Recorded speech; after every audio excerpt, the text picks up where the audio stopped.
Представителей туристической сферы Коми сегодня по случаю Всемирного профессионального праздника собрали, можно сказать, в узком семейном кругу. В уютном фойе театра драмы под звуки легкой музыки. Здесь те, кто гостям нашего региона представляют уникальность и красоту Коми края. Усть-Куломский район, например, один из муниципалитетов республики, куда туристы уже давно проложили тропу. И тем не менее местные специалисты придумывают все новые способы, чтобы привлечь как можно больше путешественников.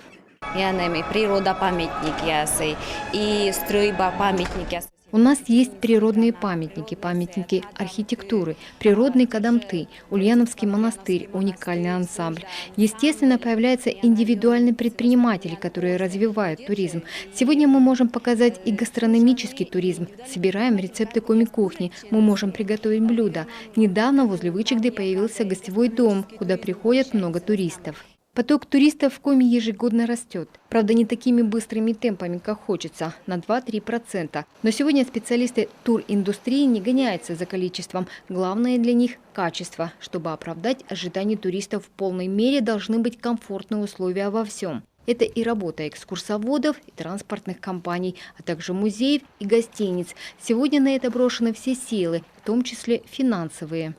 Если мы, наоборот, говорим в комплексе о поручении президента по развитию Инты и Воркуты, да, мы начинаем более сильно будировать тему базы Желанная и горы Монорага, которая находится на территории как раз-таки Интинского района. Поэтому здесь нужно исходить из комплекса факторов. То есть мечт может быть много, но идти к ним нужно разными способами, разными путями, в том числе организуя какую-то инфраструктуру.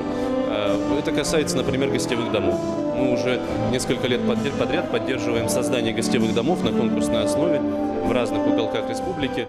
Кстати, специалисты гостиничного бизнеса свое мастерство впервые доказывали на республиканском этапе российского конкурса «Лучший по профессии в индустрии туризма», который ежегодно проводит федеральное агентство. Конкурс был из двух этапов, был заочный и очный.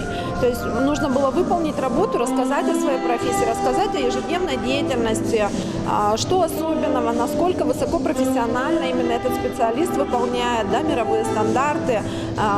И второй – это очный. Вот он, конечно, всегда волнительный, тяжелый, то есть это непосредственно специалисты выступали перед экспертной комиссией. Здесь же на торжественном приеме сегодня отмечают и всех тех, кто вносит свой вклад в развитие туризма в Коми. В числе награжденных и наши коллеги. Режиссер Сергей Авдеев, журналист дирекции, уже не в первый год готовит цикл передач «Коми инкогнито», который показывает во всей красе родной край, уникальные места и удивительных людей.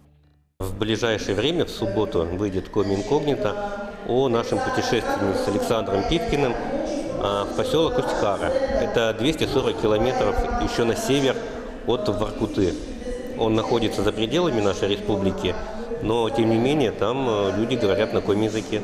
Благодарность в руках сжимает и Евгений Стоказ за 20-минутный фильм про столбы выветривания на плато Мань-Пупунер. Поход к мансийским болванам для самого журналиста информационной службы стал настоящим подвигом.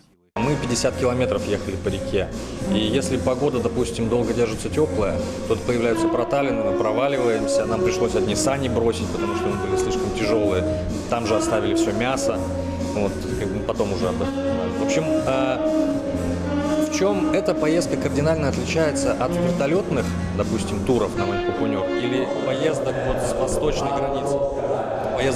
границы заповедника?